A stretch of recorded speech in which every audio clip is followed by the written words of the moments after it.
Hello, আপনাদের সকলকে স্বাগত জানাচ্ছি সিরিজ স্টোরিজের পক্ষ থেকে।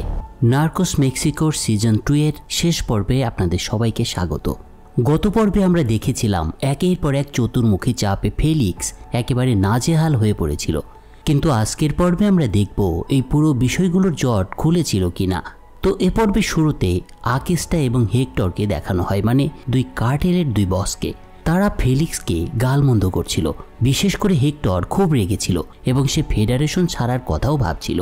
কিন্তু তাদের এই কথোপকথন স্যাটেলাইট ফোনের মাধ্যমে রেকর্ড করা হচ্ছিল, আর পরবর্তীতে এই রেকর্ডিংটা শুনে ফেলে ফেলিক্সের লোকেরা, আর স্বাভাবিকভাবেই এই কথোপকথনের রেকর্ড ফেলিক্সের কাছেও পৌঁছে যায়।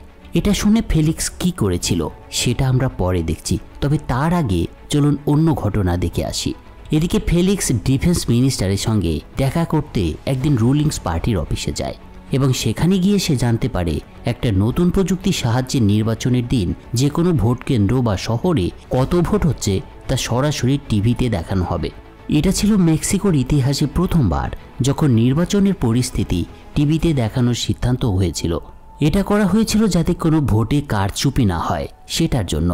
কিন্তু প্রাক নির্বাচনী জরিপে জানা গিয়েছিল আগেই ক্ষমতাসীন পিআরআই পার্টি জিতবে না। লোকজন তাদের উপর বেশ ক্ষিপ্ত হয়ে পড়েছিল। তো এই পুরো বিষয়টাতে ফেলিক্সের মাথায় একটা বুদ্ধি আসে। সে নতুন প্রেসিডেন্টের সেই ভাইকে এবার কল করে, মানে যে প্রেসিডেন্ট হতে চলেছিল তার কথা বলছি, এবং আবার তার সাথে একটা মিটিং অ্যারেঞ্জ করায়। অন্যদিকে ওয়ার্ল্ডকে দেখা যায় আকেস্টোর গার্লফ্রেন্ড মিমির সাথে। আমরা আগেই জানি মিমি ছিল একজন আমেরিকান এবং এ কারণেই আমেরিকার কাছে সে তার এবং আকেস্টার প্রোটেকশন চাইছিল। সে ওয়ার্ল্ডকে বলে আকেস্টা ফেডারেশন জুয়ারেস কার্টেল সব কিছু ছেড়ে দেবে, এছাড়া ফেলিক্সের ব্যাপারে যত সিক্রেট ইনফরমেশন আছে সেগুলো ডিএকে জানিয়ে দেবে, কিন্তু এর বিনিময়ে তাদের দুজনকে শান্তিতে আমেরিকাতে থাকতে দিতে হবে। মিমির এই প্রস্তাবে শেষ পর্যন্ত রাজি হয়ে যায় ওয়ার্ল্ড। অপরদিকে ফেলিক্স নতুন প্রেসিডেন্ট প্রার্থীর সঙ্গে মিটিং শিডিউল করতেও সক্ষম হয়েছিল এবং একদিন সে তার সাথে যখন দেখা করতে যাচ্ছিল তখন আল আজুলকে ফোন করে সে বলে হেক্টরকে মেরে ফেলো। তার এই কথা তার ড্রাইভার ক্লাভেল শুনে ফেলেছিল, তাই সে হেক্টরের স্ত্রীকে ফোন করে সতর্ক করে দেয় যে তাদের উপরে অ্যাটাক হচ্ছে। এই ক্লাভেলের আগে থেকেই হেক্টরের স্ত্রীর সঙ্গে একটা অবৈধ সম্পর্ক চলছিল, আর সে কারণে ক্লাভেল হেক্টরের স্ত্রীকে এরকম একটা সতর্ক বার্তা দিয়েছিল। হেক্টরকে মেরে ফেলার নির্দেশ দেওয়ার পর ফেলিক্স নতুন প্রেসিডেন্ট প্রার্থীর পিয়ের সঙ্গে দেখা করে। এই মহিলা ছিল খুবই কঠোর প্রকৃতির। সে তাকে ডিরেক্ট বলে দেয় নতুন প্রেসিডেন্ট প্রার্থী আপনার সঙ্গে কোনো প্রকার সম্পর্ক রাখতে চায় না, তবে যদি আপনার আইডিয়া ভালো লাগে তাহলে সে এবার ভেবে দেখবে। যেহেতু একটা শিডিউল হয়েছিল দেখা করার, তারপরেও এই ধরনের কথা শুনে এবার ফেলিক্স হতাশ নয়, বেশ রেগে গিয়েছিল নতুন প্রার্থীর উপর। কিন্তু সে আগে থেকেই একটা প্ল্যান তৈরি করে এসেছিল, তাই এবার সে তার প্ল্যানটা পিএকে বলতে চায়। ফেলিক্স বলে নির্বাচনের দিন সবাই নিশ্চিত জানে যে বিরোধী দল জিততে চলেছে, কিন্তু তারা সেই ভোটিং সিস্টেমে কারচুপি করবে, মানে টিভিতে সবাইকে একটা ফেক ভোটিং রেটিং দেখাবে যেখানে পিআরআই 70% ভোট পেয়ে এগিয়ে থাকবে। সাধারণ মানুষ এটা দেখে হতাশ হয়ে আর ভোট দিতে কেন্দ্রেই যাবে না, আর বলাই যায় বাই ডিফল্ট পিআরআই এই নির্বাচনে জিতে যাবে। ফেলিক্সের এই আইডিয়া শুনে পিএ এবার সম্মত হয়, কিন্তু এটি খুবই ঝুঁকিপূর্ণ একটা স্টান্ট হতে চলেছিল এদের সবার জন্যই। অন্যদিকে মিমির চেষ্টায় ওয়ার্ল্ড এবং আকেস্টার মধ্যে একটা বোঝাপড়া তৈরি হতে শুরু করেছিল। দেখা করার একটা ব্যবস্থা করা হয় দুজনের মধ্যে। সেদিনের সেই আলোচনায় আকেস্টা ওয়ার্ল্ডকে বলে সে তার প্রেমিকাকে অনেক ভালোবাসে, তাই সে মিমির কথা মতো তার সাহায্য চায় এবং ফেলিক্সের অবৈধ ব্যবসায় সে আর থাকতে চায় না। কিন্তু ফেলিক্স তাকে ফেডারেশন ছাড়তে দেবে না, কারণ এই ব্যবসায় প্রবেশের সাথে সাথে মৃত্যুটাও লেখা হয়ে যায় প্রত্যেকের ভাগ্যে। আকেস্টা এটা ভালো করেই জানতো, এ কারণেই সে আমেরিকার কাছে নিরাপত্তা চাইছে। সে ওয়ার্ল্ডকে আরও বলে ফেলিক্সের সব সিক্রেট সে তাদের বলবে, তবে তার আগে সে আমেরিকার কাছ থেকে লিখিত একটা প্রতিশ্রুতি চায় যেন তাদেরকে প্রোটেকশন দেয়া হয়। আকেস্টার কথায় ওয়ার্ল্ড শেষ পর্যন্ত এই চুক্তিতে রাজি হয়ে যায়। অপরদিকে আল আজুলকে দেখা যায় হেক্টরকে হত্যা করতে যাচ্ছে সে, কিন্তু হেক্টরের স্ত্রী তার অ্যাফেয়ারের বিষয়টা হেক্টরকে এবার জানিয়ে দেয় এবং তার কাছে ক্ষমা চায়, এবং আল আজুলের বিষয়টাও তাকে বলে দেয়। স্ত্রীর মুখে এসব শুনে হেক্টরের প্রথমে রাগ হয় ঠিকই, কিন্তু সে তার স্ত্রীকে ক্ষমা করে দেয় এবং এরপরে তাকে একটা হাইড আউটেও পাঠিয়ে দেওয়া হয়। এদিকে আল আজুল যখন ম্যানশনে তাকে মারতে আসে তখন হেক্টরের লোকজন তার উপরে পাল্টা আক্রমণ চালায়, ফলে আল আজুল পিছু হটতে বাধ্য হয় এবং হেক্টর তার জীবন নিয়ে শেষ পর্যন্ত পালিয়ে যেতে সক্ষম হয়। এরপর আমাদের দেখানো হয় ফেলিক্সের একজন বিশেষ লোককে। সে ছিল টেকনোলজিতে এক্সপার্ট এবং সে সেই ভোটিং মেশিনগুলোতে কারসাজি করতেই এসেছিল। এই কারসাজি শেষ পর্যন্ত ফেলিক্সের সফলতা এনে দিতে পেরেছিল কিনা সেটা আমরা একটু পরে দেখব। অন্যদিকে দেখা যায় আকেস্টা এক আমেরিকান রিপোর্টারের সঙ্গে দেখা করেছে এবং তাকে পুরো মেক্সিকান কার্টেলদের গোপন তথ্য জানাতে শুরু করেছে। আকেস্টার এই স্টেটমেন্ট পরের দিন সব নিউজ চ্যানেল এবং পত্রিকাতে প্রকাশিত হয়। ফেলিক্স যখন এই সংবাদটা জানতে পারে তখন আকেস্টার উপরে ভীষণ রেগে যায় সে। তবে এতে স্বাভাবিকভাবেই তার সমস্যা আরও অনেক বেড়ে গিয়েছিল। আকেস্টার সেই রিপোর্টে মেক্সিকান সরকারের অনেক বড় বড় অফিসারের কথা অন্তর্ভুক্ত ছিল, যা পরবর্তীতে মেক্সিকোর রুলিং পার্টির জয়ের সম্ভাবনাকে একেবারে শূন্যে নামিয়ে এনেছিল। এই স্টেটমেন্ট দেওয়ার পর আকেস্টাকে ওয়াল্ট একটা জায়গায় এনে লুকিয়ে রাখে। সেখানে তার প্রোটেকশনের ব্যাপারে যখন ওয়ার্ল্ড প্রোটেকশন পেপারে আকেস্টার সাইন নিতে যায় তখন সে দেখতে পায় আগে থেকেই সেখানে এফবিআই এসে হাজির হয়েছে। আসলে এই এফবিআই টিমটা ডিএর মতো এই মেক্সিকোতে অনেক আগে থেকেই কাজ করত এবং তারা চাইছিল আকেস্টার কেসটা নিজেরা হ্যান্ডেল করতে। কিন্তু এফবিআই এখানে পৌঁছানোর আগেই আকেস্টা সেখান থেকে পালিয়ে যায়। ওয়ার্ল্ডকে এ সময় এখানে দেখে এফবিআইয়ের এক অফিসার বলে আকেস্টার কেসটা এখন তারা ডিল করবে এবং ওয়ার্ল্ড যেন এই কেস থেকে দূরে থাকে। তারা ওয়ার্ল্ডকে আরও বলে তোমাকে শীঘ্রই আমেরিকাতে ফেরত নেওয়া হবে। অর্থাৎ এর মাধ্যমে এফবিআই তাকে বোঝাতে চাইছিল তার মিশনটা মেক্সিকোতে এখানেই শেষ। সেদিন যখন এদিকে এসব ঘটছিল তখন অন্যদিকে সেই দিনটাতেই মেক্সিকোর প্রেসিডেন্ট নির্বাচনের ভোট গ্রহণ প্রক্রিয়াও চলছিল।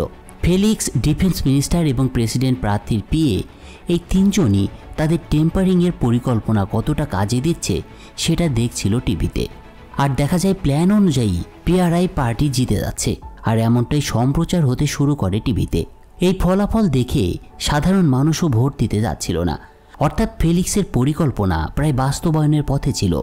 তো একদিকে যখন এসব চলছিল তখন অপর দিকে হঠাৎ ফেলিক্সকে ফোন করে হেলমার। সে তাকে বলে 70 টন কোকেন রেডি করা হয়েছে, সে যেন এটা ডেলিভারির ব্যবস্থা করে। তার কথার উত্তরে ফেলিক্স বলে আগামী শুক্রবার রাতে এই কোকেন সে আমেরিকায় পৌঁছে দেবে, তবে এর জন্য তার পার্টির নির্বাচনে জয়লাভ করা প্রয়োজন, তাই সে অধীর আগ্রহে অপেক্ষা করছে। কিন্তু সব পরিকল্পনাতেই গলদ থাকে, আর সে কারণে একটা সমস্যাও হয়ে যায়। অপোজিট পার্টির লোকেরা এই ভোটিং কারচুপির বিষয়টা শেষ পর্যন্ত জেনে ফেলে, আর এই বিষয়টা মিডিয়াতে প্রচার হতে শুরু করে। ফলে বিরোধী সমর্থকেরা জড়ো হয়ে বিরোধিতা শুরু করে দেয়। এ কারণে ডিফেন্স মিনিস্টার সেই ভোটিং মেশিন সম্প্রচার বন্ধ করে দেয় এবং ঘোষণা করে একটা প্রযুক্তিগত ত্রুটির কারণে এমনটা হয়েছে। এরকম একটা ঘটনা ঘটায় সাধারণ ভোটাররা আবার অপোজিট পার্টিকে ভোট দিতে উৎসাহিত হয়। পুরো ঘটনায় ফেলিক্স বুঝতে পারছিল পিআরআই পার্টি এবার অন্তত হেরে যেতে চলেছে। তাই ফেলিক্স একটা বড় সিদ্ধান্ত নেয়। সে তার ফেডারেশনের সমস্ত নেতাদের ফোন করে। অন্যদিকে আমাদের দেখানো হয় হেক্টর একটা গোপন স্থানে লুকিয়ে থাকায় এল চ্যাপো তার কার্টেলটা সামলাচ্ছিল। এ সময় ফেলিক্স তাকে এবং বেঞ্জামিনের সাথে অন্যান্য কার্টেলদের লোকজনের ফোন দিয়ে বলে আমাদের মধ্যে শত্রুতা থাকতে পারে, তবুও আমাদের একে অপরকে হেল্প করতে হবে, কারণ যদি রুলিং পার্টি হেরে যায় শুধু যে ফেলিক্স ফাঁসবে বিষয়টা কিন্তু তেমন নয়, আমাদের তৈরি পুরো ফেডারেশনটাকেই ভুগতে হবে। এমনকি পুরো মেক্সিকোর যত ড্রাগ লর্ড আছে সবাইকে এক এক করে মরতে হবে। তাই ফেলিক্স শেষ পর্যন্ত তাদের একটা নির্দেশ দেয় যে প্রতিটি শহরের ভোট কেন্দ্রে গিয়ে পিআরআই পার্টির পক্ষে ভোট বাড়িয়ে দিতে বলে তাদের। আর দেখা যায় তার কথা মতো এই কার্টেলদের গুন্ডা বাহিনী প্রত্যেকটা ভোট কেন্দ্রে গিয়ে ব্যালট বাক্স নিজেদের নিয়ন্ত্রণে নিয়ে নিচ্ছে। আর এভাবেই সেদিন পিআরআই পার্টি মেক্সিকোর নির্বাচনে আবারও জয়ী হয়ে সরকার গঠন করে। অর্থাৎ নির্বাচনের একটা সমস্যা ফেলিক্স এর মাধ্যমে সমাধান করে ফেলেছিল এবং তার কোকেন বিজনেসকে আরও সামনে কিভাবে বাড়ানো যায় তারও পথটা পরিষ্কার করে ফেলেছিল।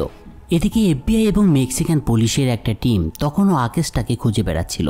মেক্সিকান পুলিশদের ডিরেকশন দিচ্ছিল কেলোরানি। দেখা যায় আকেস্টা মিমির সঙ্গে একটা গোপন জায়গায় লুকিয়ে আছে, আর ঠিক সেখানটার খবর পেয়ে এফবিআই আক্রমণ করে বসে। ফলে সেদিন আকেস্টার সমস্ত লোক মারা যায়। আর ঠিক সেই সময় ওয়াল্টো সেখানে গিয়ে পৌঁছায় এবং আকেস্টা থেকে প্রোটেকশন পেপারে স্বাক্ষর করিয়ে নেয়। এরপর সে আকেস্টাকে নিয়ে বের হয়ে আসে এবং এফবিআইকে বলে আকেস্টা এখন আমেরিকার দায়িত্বে, সে সুরক্ষা কাগজে সই করে দিয়েছে, তাকে কিছু করা যাবে না। ও আমাদের ফেলিক্সকে ধরিয়ে দিতে সাহায্য করবে। কিন্তু কে শোনে কার কথা? এফবিআই কারো কথাই শুনতো না। ওয়াল্টের কথা কিভাবে শুনবে তারা? দেখা যায় তাদের এক এজেন্ট আকেশটাকে শুট করে মেরে ফেলে। আকেশটার মৃত্যুর এই খবর সব জায়গায় ছড়িয়ে পড়েছিল। আমারও এটা জানতে পেরেছিল এবং সেও বুঝতে পেরেছিল তাকেই এখন জুয়ারেস কার্টেলটা লিড করতে হবে। অন্যদিকে নির্বাচনে জেতার পর ফেলিক্স নব উদ্যমে তার কাজ শুরু করে দিয়েছিল, কিন্তু তার সবচেয়ে বড় অপারেশনটা হতে চলেছিল 70 টন কোকেন ভালোভাবে ডেলিভারি করা, আর সে এটাতেই তখন মনোনিবেশ করেছিল। ইতিহাসে তখন পর্যন্ত কেউ একদিনে 70 টনের মতো এত বিশাল পরিমাণে পণ্য আমেরিকাতে পাঠায়নি। এ কারণে ডিএ এজেন্সি এবং ফেলিক্সের শত্রুরা ভয় পাচ্ছিল যদি ফেলিক্স এই অসম্ভব কাজটি কোনোভাবে সম্ভব করে ফেলে তাহলে ওকে ধরা অনেক কঠিন হয়ে যাবে। ওদিকে বিপক্ষ দলকে সাপোর্ট করায় ডন জোয়ানও চিন্তায় পড়ে গিয়েছিল। ফেলিক্স যে গল্ফ কার্টেলকে আস্ত রাখবে না এবার, এটা ডন জোয়ান ভালোভাবেই বুঝতে পেরেছিল। কিন্তু তার ভাগ্যে কি ঘটেছিল, সে কি আসলে ধ্বংস হয়ে গিয়েছিল না কি হয়েছিল তার, সেটা আমরা একটু পরে দেখব। এখন আমরা দেখার চেষ্টা করব সেই 70 টন কোকেনের ভাগ্যে কি অপেক্ষা করছিল। ফেলিক্সের নির্দেশ পেয়ে আমাটো তার দক্ষতা দেখিয়ে নতুন কেনা প্লেনগুলোকে প্রস্তুত করে। সেই প্লেনগুলো থেকে অপ্রয়োজনীয় পার্ট সরিয়ে ফেলে যাতে প্রতিটি প্লেনে যতটা সম্ভব বেশি কোকেন পরিবহন করা যায়। যেহেতু সেদিন রাত্রেই কোকেন ডেলিভারির কথা ছিল, তাই আমাটো তার লোকজনদেরকে নিয়ে তড়িঘড়ি করে কাজ করে যাচ্ছিল, আর অন্যদিকে ডি এজেন্টরা বসেছিল তাদের ধরার জন্য। কিন্তু এ পর্যায়ে আমাটো আর একটা সফলতা পেয়ে যায় অনেকটা ভাগ্যের গুণেই। মানে সেদিন সকালে বিমানগুলো চেক করার সময় ওয়াল্টে লাগিয়ে দেওয়া সেই ট্র্যাকিং ডিভাইসগুলো আমাটো পেয়ে গিয়েছিল, কিন্তু সেগুলোকে সে না সরিয়ে অন্য একটা পরিকল্পনা করে। নকল কোকেন দিয়ে সে কয়েকটা প্লেনকে টেক অফ করিয়ে দেয়, আর প্লেনগুলো যখন রিফুয়েলিংয়ের জন্য একটা জায়গায় নামে তখন ডি এজেন্টরা মনে করেছিল তারা এবার সবাইকে ধরে ফেলবে, কিন্তু তাদের ধারণা ছিল ভুল। প্লেনের সামনে আসতেই তাদের উপরে শুরু হয় আক্রমণ এবং একে একে সে সময় সব এজেন্ট মারা যেতে শুরু করে। শুধু ভাগ্যগুণে ওয়াল্ট কোনো রকমে বেঁচে যায়। এই ঘটনার প্রেক্ষিতে এখানে আপনাদের একটা বিষয় ক্লিয়ার করা দরকার, ওয়াল্ট কেন বেঁচে গিয়েছিল সবাই যেখানে মারা গেল। আসলে ওয়াল্টও কিন্তু এই আক্রমণে মারা যেত, কিন্তু সে বেঁচে গিয়েছিল বিশেষ একটা কারণে। ডি এজেন্টদের সিনিয়র পদগুলোতে সাধারণত আমেরিকানদেরকেই বসানো হতো, কিন্তু এদের আন্ডারে যারা কাজ করত তাদের বেশিরভাগই ছিল মেক্সিকান, অর্থাৎ ওয়াল্ট ও টিমের একমাত্র আমেরিকান ডি এজেন্ট ছিল, আর তাই এরা মেক্সিকান হওয়াতে আমাটোর বাহিনী তাদের মেরে ফেলে। তাই এখানে একটা বিষয় স্পষ্ট, তারা ওয়াল্টকে ইচ্ছে করেই সেদিন ছেড়ে দিয়েছিল। কিকির মৃত্যুর পর কোনো আমেরিকান এজেন্টকে মারতে মেক্সিকানরা অন্তত 10 বার ভাবত, কিন্তু তারপরেও এটা এক হিসেবে ওয়াল্টের জন্য বিশাল একটা পরাজয় ছিল। সেই ব্যর্থতার পরেই ওয়াল্টকে আমেরিকাতে ফিরিয়ে নিয়ে আসা হয়। অপরদিকে আমাটো বাকি প্লেনগুলোর সাহায্যে সেদিনই 70 টন কোকেন সফলভাবে আমেরিকাতে ডেলিভারি করে দেয়। এর মানে দাঁড়ায় ফেলিক্সের আরও একটা টেনশনের সমাধান হয়ে গিয়েছিল। এই কারণে সে অনেক বেশি আনন্দিত ছিল, আর বলাই বাহুল্য এই পুরো কাজের সামনে থেকে নেতৃত্ব দিয়েছিল আমাটো। মূলত এই সিনটা দেখানোর মাধ্যমেই নার্কোস মেক্সিকোর দ্বিতীয় সিজনের 9 নম্বর এপিসোডটা শেষ হয়। তো বন্ধুরা, দেখতে দেখতে আমরা নার্কোস মেক্সিকোর দ্বিতীয় সিজনের একেবারে শেষ এপিসোডে চলে এসেছি। এই এপিসোডে আমরা অনেক কিছু এবার দেখতে পাবো। তো যারা এতক্ষণ ধৈর্য ধরে এক্সপ্লেইন দেখেছেন তারা প্লিজ আর একটু অপেক্ষা করুন। তো একেবারে শেষ পর্বের শুরুতে আমরা আমেরিকার এক গোডাউন দেখতে পাই, যেখানে ক্যালি কার্টেলের 20 টন কোকেন জমা রাখা হয়েছিল। আমেরিকান পুলিশ একদিন সেই গোডাউন রেড দিয়ে সব সিজ করে নেয়, ফলে ক্যালি কার্টেলের অনেক বিশাল একটা লস হয়। এদিকে ফেলিক্স তার জীবনের বেশিরভাগ সমস্যাই ইতিমধ্যে সমাধান করে ফেলেছিল, তবে তার কার্টেলের অস্থিরতা কিন্তু তখনও রয়ে গিয়েছিল। তার ফেডারেশনের ক্ষমতা ধীরে ধীরে কমতে শুরু করেছিল। যে কার্টেলগুলোকে ফেলিক্স নিজে হাতে কন্ট্রোল করত তারা ফেলিক্সকে একে একে ছেড়ে দিতে চাইছিল। তবে অবাক করা বিষয় হলো তাদের সুযোগটাও ফেলিক্স একদিন নিজেই করে দেয়। সেটা কিভাবে করেছিল সে, চলুন দেখার চেষ্টা করি। ফেলিক্স যখন 70 টন কোকেন সফলভাবে ডেলিভারি করে দেয় তখন হেলমার তার পারফরমেন্সে প্রচণ্ড খুশি হয়ে তার সঙ্গে একদিন দেখা করতে আসে। যদিও হেলমারের 20 টন কোকেন ইতিমধ্যে বাজেয়াপ্ত করা হয়েছিল, কিন্তু এই বিশাল ক্ষতিও তাদের জন্য আসলে কিছুই ছিল না, কারণ কলম্বিয়ার ল্যাবে সে প্রতিদিন তার ইচ্ছে মতো কোকেন উৎপাদন করতে পারত। তো ফেলিক্স তার ওই পুরনো আইডিয়াটাই এবার হেলমারকে আবার বলে, মানে সরাসরি সেল করা। তবে হেলমার তার কথাই জানতে চায় তোমার পার্টনাররা কি এ ব্যাপারে রাজি হবে। তখন ফেলিক্স উত্তর দেয়, আমার কোনো পার্টনার নেই, তারা আমার কর্মচারী। তার এই কথা শুনে হেলমার বলে, আমি এই ডিলের ব্যাপারে এবার চিন্তা করে তোমাকে জানাবো। এরপরের দিন ফেলিক্স মিটিং শেষ করে হোটেলে ফিরে আসে এবং তারপরেই সে সব থেকে বড় ভুলটা করে বসে। সিনালোয়ার বস হেক্টরের স্ত্রী সন্তানকে খুঁজে বের করে তাদেরকে মেরে ফেলে। এই খবর পেয়ে বাকি কার্টেলের সবাই একটা ইমার্জেন্সি মিটিং করার সিদ্ধান্ত নেয়, কারণ ফেলিক্স নিজের স্বার্থ হাসিল করতে যে কোনো কিছু করতে পারত। এই বিষয়টাও অন্যান্য কার্টেল বসটাও জানতে পেরেছিল। ফলে হেক্টরের স্ত্রীর হত্যাকাণ্ড এবং ফেলিক্সের এ ধরনের কর্মকাণ্ড তাদেরকে এই মিটিংটা করতে বাধ্য করেছিল। অপরদিকে বেঞ্জামিন ওর বোন এবং এলিসার সাহায্যে সরাসরি একদিন হেলমারের সঙ্গে দেখা করে এবং তারপর ডিরেক্টলি তারা ক্যালি কার্টেলের সাথে ডিল করে। আর তাদের মধ্যে তখন সিদ্ধান্ত হয় ক্যালি কার্টেল সরাসরি টিজুয়ানা কার্টেলকেও কোকিন পাঠাবে। মানে ডন জুয়ান যেভাবে ফেলিক্সের সাথে বিশ্বাসঘাতকতা করেছিল, ঠিক তেমনি বেঞ্জামিনও একই কাজ করে বসে তার সঙ্গে। এরপরের দৃশ্যেই আমরা দেখতে পাই ফেলিক্সের সঙ্গে সব কার্টেলের বস মিটিংয়ে বসেছে।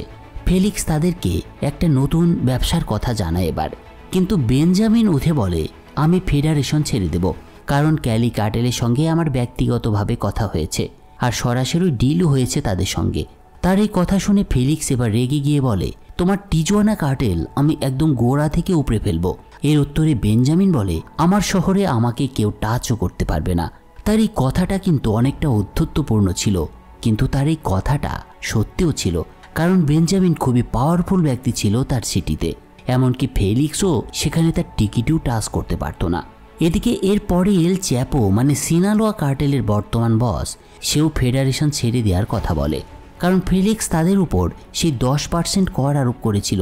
এটাই ছিল তার রাগের মূল কারণ এবং ফেডারেশন ছেড়ে দেওয়ার কারণ। তাছাড়া আবার হেক্টরের স্ত্রী সন্তানকে মেরে ফেলেছে। এছাড়াও হেক্টরকেও মারার জন্য সবাই খুঁজে বেড়াচ্ছিল। এসব কারণেই সে ফেডারেশন ছেড়ে যাচ্ছিল। অন্যদিকে আমাটো মানে জুয়ারেস কার্টেলের বস, সেও ফেলিক্সের বিরোধিতা করে বসে। অদ্ভুত ব্যাপার হলো, এই আমাটোকেও নিজে হাতে এত দূর পর্যন্ত নিয়ে এসেছিল ফেলিক্স। সেও বলে, আমিও ফেডারেশনের সাথে আর কাজ করব না। আসলে তার এই নতুন ব্যবসার সিস্টেমটাই পছন্দ হয়নি। মোট কথা হচ্ছে, এক কথায় ফেলিক্সের সমস্ত শক্তি মানে তার কন্ট্রোলে থাকা সকল কার্টেল ফেডারেশন ছেড়ে চলে যেতে শুরু করেছিল। এরপর থেকে মেক্সিকোতে রাজত্ব শুরু করে Gulf cartel, Sinaloa cartel, Tijuana cartel এবং জুয়ারেস কার্টেল। এই পুরো ঘটনায় ফেলিক্স অনেক কষ্ট পায়। তার কারণেই এই কার্টেলগুলো এত দূর পর্যন্ত আসতে পেরেছিল। সে কি করেনি এদের ব্যবসা বাড়ানোর জন্য? সব কিছুই তো করেছিল, কিন্তু শেষমেশ কেউই তার পাশে নেই। সবাই তার সাথে বিশ্বাসঘাতকতা করেছে। এরপর কয়েক সপ্তাহ পেরিয়ে যায়। দেখা যায় ফেলিক্স ইতিমধ্যে অনেক ডিপ্রেশনে ভুগতে শুরু করেছে। তার স্ত্রীও শেষ পর্যন্ত চলে গিয়েছিল। তারপর থেকে ফেলিক্স একদমই একা হয়ে পড়েছিল। এরপর একদিন মেক্সিকান সরকার ফেলিক্সের বিরুদ্ধে অ্যারেস্ট ওয়ারেন্ট জারি করে। দেখা যায় কেলোরিনি একদিন ফেলিক্সকে অ্যারেস্ট করে। সেদিন তার সাথে ছিল ডি এজেন্ট ওয়াল্ট। মানে বোঝা যাচ্ছিল ফেলিক্স পুরোপুরি নিঃশেষ হয়ে গিয়েছিল। যদিও তার সরকারের সমর্থন আগে ছিল, কিন্তু এখন তো তার ব্যবসা নেই, আর ব্যবসা নেই মানে টাকাও নেই। আর টাকা না থাকলেও সেই ডন নেটোর কথার মতো সরকারও তাকে কোনোভাবে প্রোটেকশনই দিচ্ছিল না। তাই নতুন প্রেসিডেন্টও তাকে অ্যারেস্ট করে আমেরিকার কাছে সাধু সাজার একটা পদক্ষেপ গ্রহণ করেছিল। এছাড়াও ওয়ার্ল্ডকে একটা মেডেল দেওয়া হয়, কারণ সে ফেলিক্সকে ধরতে অনেক বেশি পরিশ্রম করেছিল। তো সব মিলিয়ে এখানে এভাবেই শেষ হয় মেক্সিকোর সবচেয়ে শক্তিশালী ড্রাগ লর্ড অ্যাঞ্জেল মিগুয়েল ফেলিক্সের রাজত্ব। বছরের পর বছর ধরে মেক্সিকোর ড্রাগস বিজনেসে রাজ করে আসা ফেডারেশনের মালিক একসময় জেলখানায় বন্দী হয়ে যায়। একেবারে নেক্সট সিনে আমাদের দেখানো হয় ওয়াল্ট ব্রেসলিন ফেলিক্সের সঙ্গে মিট করতে জেলখানায় এসেছে। তাকে দেখে ফেলিক্স তাকে বলে, আমি আগামী ভবিষ্যতে কি হতে যাচ্ছে সেটা স্পষ্ট দেখতে পাচ্ছি। এখন মেক্সিকোতে যে নতুন 4টি কার্টেল গঠন হয়েছে তারা প্রথমে খুব ভালোভাবে চলবে, কিন্তু ধীরে ধীরে আবারও তাদের মধ্যে শুরু হবে যুদ্ধ, দ্বন্দ্ব, কারণ এদের কন্ট্রোল করার জন্য শক্তিশালী কেউ আর বাইরে নেই। তবে দুজন লোক আছে যাদের দ্বারা আমার জায়গা নেয়ার সম্ভাবনা আছে। প্রথম ব্যক্তিটি হচ্ছে আমারই হাতে গড়া আমাটো এবং দ্বিতীয় ব্যক্তিটা হচ্ছে এল চ্যাপো। কথাগুলো বলার পরে শেষে ফেলিক্স হাসি দিয়ে বলে, ডিএ এজেন্সি আমাকে ধরিয়ে দিয়ে আরও বড় বিপদ তারা নিজেরাই ডেকে নিয়ে এসেছে। কারণ আগে শুধু টার্গেট ছিলাম আমি একা, কিন্তু এখন তাদের 4টা আলাদা আলাদা কার্টেলের উপরে নজরদারি থেকে শুরু করে তাদের সাথে লড়তে হবে, তাদের সাথে মোকাবেলা করতে হবে। সময়ের সাথে সাথে কার্টেলগুলো আরও অনেক বেশি শক্তিশালী হবে, আর এই ব্যবসা কোনোদিনও শেষ হবে না। অর্থাৎ আমেরিকার জন্য সব সময়ই এই কার্টেলগুলো গলার কাটা হয়েই থাকবে। একজন ফেলিক্স চলে গিয়েছে তো কি হয়েছে, আরও অনেক ফেলিক্স জন্ম নেবে এই মেক্সিকোর মাটিতে। দ্বিতীয় সিজনের লাস্ট সিনে আমরা দেখতে পাই ফেলিক্স জেলে চলে গিয়েছে বলে সমস্ত কার্টেলের বসরা একসাথেই একটা পার্টি করছে। আর এখানেই শেষ হয় নার্কোস মেক্সিকোর সিজন 2 এর গল্প। ফেলিক্সের ঘটনা তো আমরা দেখতে পেলাম, কিন্তু তার সাথে আরেকজনের কথা কি আপনাদের মনে পড়ছে না বন্ধুরা? আমি কিন্তু পাবলো এসকোবারের কথা বলছি। পাবলোর উত্থান এবং ধ্বংস কিভাবে হয়েছিল সেটা যদি আপনারা দেখে থাকেন তবে নিশ্চয়ই এই ফেলিক্সের সাথে তার একটা যোগসূত্র খুঁজে পাবেন আপনারা।